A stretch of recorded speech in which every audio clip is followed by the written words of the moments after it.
প্ৰৱেশিলা সভা মাজে অযোধ্যা কুমাৰ আনন্দিত মনে চলে আশ্ৰম ভিতৰ চলে আশ্ৰম ভিতৰ আনন্দিত মনে চলে আশ্ৰম ভিতৰ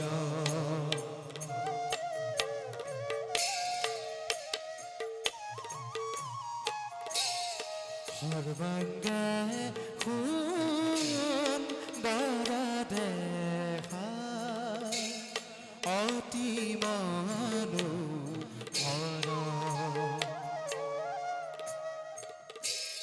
ৰাম হৰি ৰাম হৰি বোলা নিৰন্তৰ হৰি বোলা নিৰন্তৰ ৰাম হৰি ৰাম হৰি বোলা নিৰন্তৰ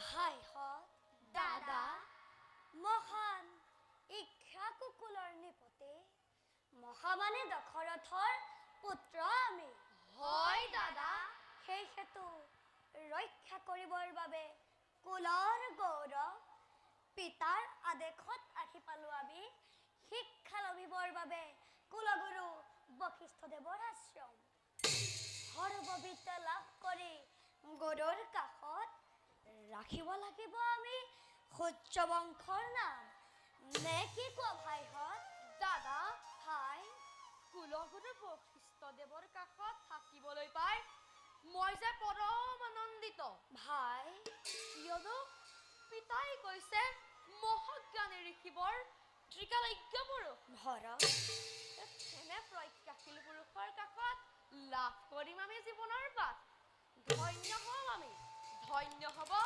আমাৰ জীৱন সঁচা কথা দাদা ভাই শিক্ষা যদি নলবো উপযুক্ত বয়সত গুৰুৰ কাষত অপূৰ্ণ হব আমাৰ জনম তদুপৰি দাদা গুৰুৰ আশ্ৰমে প্ৰৱেশ কৰাৰ পিছৰে পৰা অৰণ্যৰ প্ৰতিকূল পৰিৱেশে মোক পাহৰাই পেলাইছে সকলোবোৰ ভক্তিলাভ বৈভৱৰ কথা কিন্তু ভাই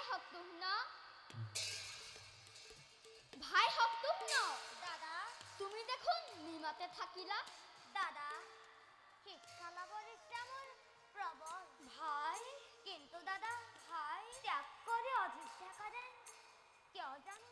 কিয় জানো দাদা ঘৰে ঘৰে পৰিছে মনত পিতৃ মাতৃক্ৰমে সকলো আত্মীয় স্বজনলৈ হয় আৰু দাদা ভাই। অৰণ্যৰ এই পৰিৱেশত শিক্ষা লাভৰ ইচ্ছা মোৰ নাই দাদা ভাই সত্যগুণ দাদা এয়া তোমাৰ ভ্ৰান্ত ধাৰণা ভাই সত্যগুণ শুনা মোৰ চেনেহৰ ভাই কোৱা দাদা কাৰেঙৰ বিলাসৰ মাজত থাকি প্ৰকৃত শিক্ষা তুমি কৰিব নোৱাৰিবা অৰ্জন এবে ভাইহঁত দাদা যাওঁ ব'লা সন্ধ্যা পূজাৰ আমি কৰোগৈ আয়োজন ব'লা দাদা ব'লা ভাইহঁত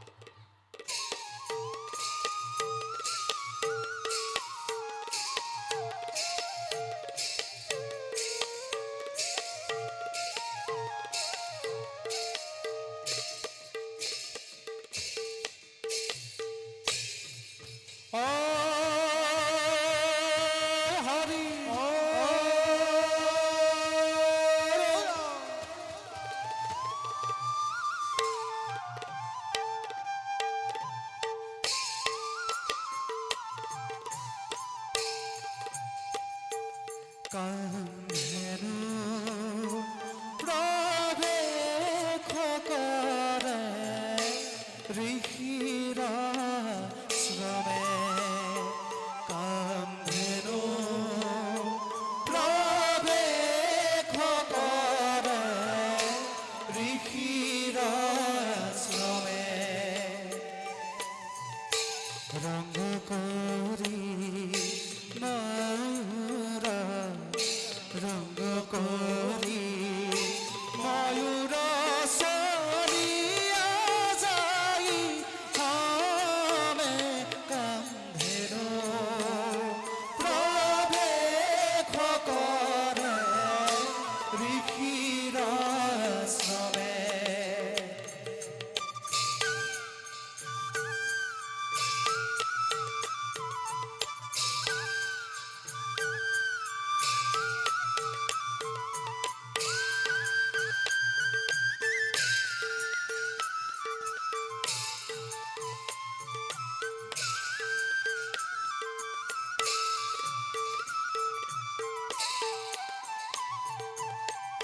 দেখা দেখা ভাষণ অতি মনোহৰ দেখা দেখা ভাষণ অতি মনোহৰ ভাষণ নৰদাকি ভাষণ নৰদাকি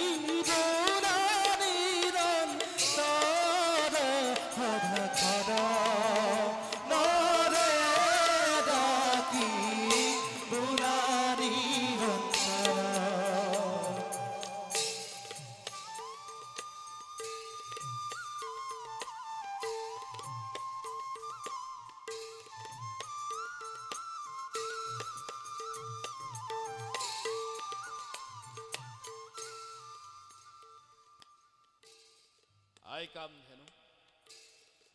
কামধেনু তই যে মোৰ দীৰ্ঘ সাধনাৰ ধন যদিওবা কৰ্তব্যৰ তাৰণাত যাব লাগে শান্তি বনত তোক এৰি ভিন্ন স্থানলৈ তেতিয়া মোৰ মনত কি ভাৱ হয় জানো আই কেতিয়া ঘূৰি গৈ তোক নিজ সন্তানৰ দৰে স্নেহ কৰিবলৈ পাম আৰু আই তয়ো চাগে মোৰ বাবে অধীৰ আগ্ৰহেৰে বাট চাই থাক নহয়নে আই আয়ো তই মোৰ বাবে কেৱল এজনী গাভী নহয় তই মোৰ মাতৃ মোৰ কন্যা মোৰ পূজ্য সাধনা কিন্তু অযোধ্যাৰ পৰা ঘূৰি অহাৰ পাছত মই তোক লক্ষ্য কৰিছো তই যেন আশ্ৰমত দেখিছ কিবা নতুনত্ব যাৰ আনন্দই তোক আজি অধিক উৎফুল্লিত কৰি তুলিছে গুৰুদেৱ গুৰুদেৱ বাচাহ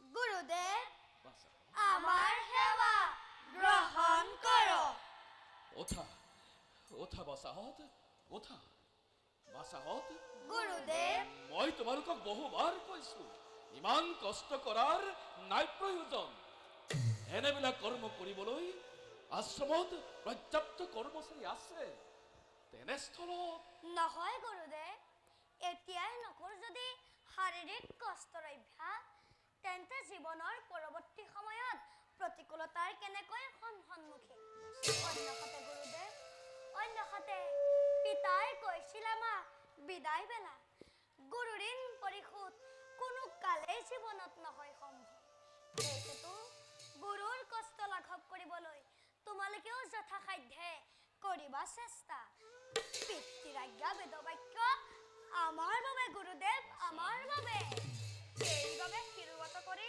পিতৃৰ আজ্ঞা নিজৰ কৰ্তব্য মাথো কৰিছো পালন কওক গুৰুদেৱ আৰু কিবা আজ্ঞা আমি কৰিম পালন। বাচাহঁত, গুৰুদেৱ তোমাসমূহৰ পিতৃগুৰু ৰজা দশৰথ গুণৰ আকৌ অসীম পৰাক্ৰমেৰে অযোধ্যা ৰাজ্য শাসন কৰি পুত্ৰৱতে পালিছে প্ৰজাক। তেখেতৰ উত্তৰসূৰী হিচাপে তোমালোকৰো আছে কিন্তু কৰ্তব্য অনেক। কোৱা বাচা। এই ক্ষেত্ৰত আপুনি আমাক মাৰ্ক কৰিব প্ৰদৰ্শন। আমি জানো আপুনি আপুনি জ্ঞানৰ বিশাল সমুদ্ৰ। তেনে জ্ঞানৰ পবিত্ৰ জলেৰে স্নাত হ'ব খোজো আমি ভাতৃগণ। গুৰুদেৱ বাচা। জ্ঞান অৰ্জন কৰিবলৈ আমি কিমান শাস্ত্ৰ অধ্যয়ন কৰিব লাগিব? শাস্ত্ৰ জ্ঞান অৰ্জন কৰিবলৈ জ্ঞান জ্ঞান কেৱল শাস্ত্ৰতে উপলব্ধ নহয় বাচা। প্ৰকৃতিৰ বক্ষত থকা প্ৰতিটো বস্তুৱে আমাক অহৰ্নিশে জ্ঞান প্ৰদান কৰি আহিছে। বাচাহঁত, গুৰুদেৱ হৌ গগনত উদ্ভাসিত সূৰ্যদেৱে পুৱাৰ ৰাঙলী কিৰণেৰে পূব আকাশত যেতিয়া উদিত হয় তেতিয়াই শুনিবলৈ পাওঁ আমি পক্ষীগণৰ কাকলি। আৰু পক্ষীগণৰ সন্মিলিত ধ্বনিয়ে হয়তো আমাকেই সোঁৱৰাই দিয়ে এয়া নিদ্ৰাৰ কোলাৰ পৰা জাগৰণৰ সময় আৰু নিজ নিজ কৰ্তব্যত আমি আগবঢ়াৰ সময়। বাচাহঁত, গুৰুদেৱ আকৌ অপৰাহ্ন বেলা অস্তাচালত যেতিয়া দেখা পাওঁ আমি নিৰ্মুখী পক্ষীগণৰ জাক, সিহঁতেও আমাক সোঁৱৰাই দিয়ে এয়া কৰ্তব্য সম্পাদন কৰি গৃহলৈ প্ৰত্যাৱৰ্তন কৰাৰ সময়। বাচাহঁত, গুৰুদেৱ প্ৰকৃতি লালন পালন কৰা জীৱ জন্তু কীট পতংগ তৰুতীৰ্ণই প্ৰতি মুহূৰ্ততে আমাক জ্ঞান প্ৰদান কৰি আহিছে। বাচাহঁত, গুৰুদেৱ হৌ সৰস্বতী নদীৰ জলধাৰলৈ লক্ষ্য কৰাচোন। গুৰুদেৱ সেই জল কাৰ বাবে? কাৰ বাবে গুৰুদেৱ? কাৰ বাবে? পৰোপকাৰায় বহন্তি নদ্যা। গুৰুদেৱ পৰোপকাৰৰ বাবে নদীখন বৈ গৈছে। নদীৰ জলপান কৰি আমি মনুষ্যকে আদি কৰি জীৱ জন্তুগণে প্ৰাণ ধাৰণ কৰি আহিছো। বাচাহঁত, গুৰুদেৱ পৰোপকাৰায় দোধন্তি গাৱ। গুৰুদেৱ হৌ কামধেনুলৈ লক্ষ্য কৰাচোন। গুৰুদেৱ যি দুগ্ধ পান কৰি আমি মনুষ্যগণে অমৃতাস্য পুত্ৰ এই পৰিচয় লাভ কৰিবলৈ সক্ষম হৈছো, সেই দুগ্ধ আমাক গোমাতাই প্ৰদান কৰিছে। কিন্তু বাচাহঁত, গুৰুদেৱ ইমানবোৰ দুগ্ধ দিয়াৰ পাছত কামধেনুৱে জানো এটোপাল দুগ্ধ নিজে ভক্ষণ কৰে? নকৰে গুৰুদেৱ নকৰে। নকৰে।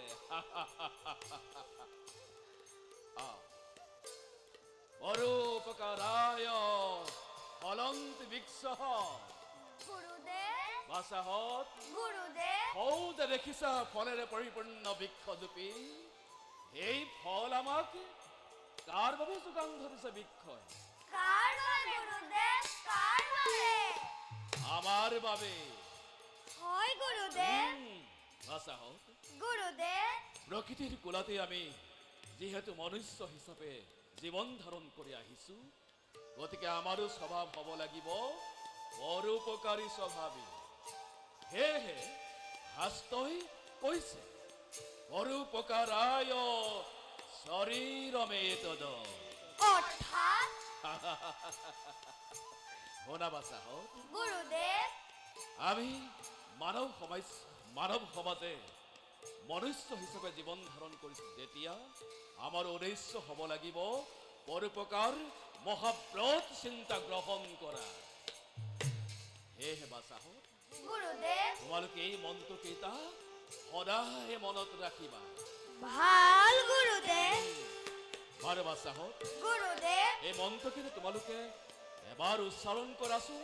ভাল গুৰুদেৱ পৰোপকাৰায় বহন্তি নাদ্য পৰোপকাৰায় দুধন্তি গাৱ পৰোপকাৰায় ফলন্তি নিঃস্বাহ। পৰোপকাৰায় শৰীৰ মেতদ সুন্দৰ সুন্দৰ অতি সুন্দৰ বাচাহঁত। বাৰু বাচাহঁত, গুৰুদেৱ এতিয়া ব'লা হৌ বটবৃক্ষৰ ছায়াতে আজি আমি আলোচনা কৰিম ঈশ্বৰৰ শ্ৰীমুখৰ বাণী, বেদৰ কথা। বলক গুৰুদেৱ আহা বাচাহঁত।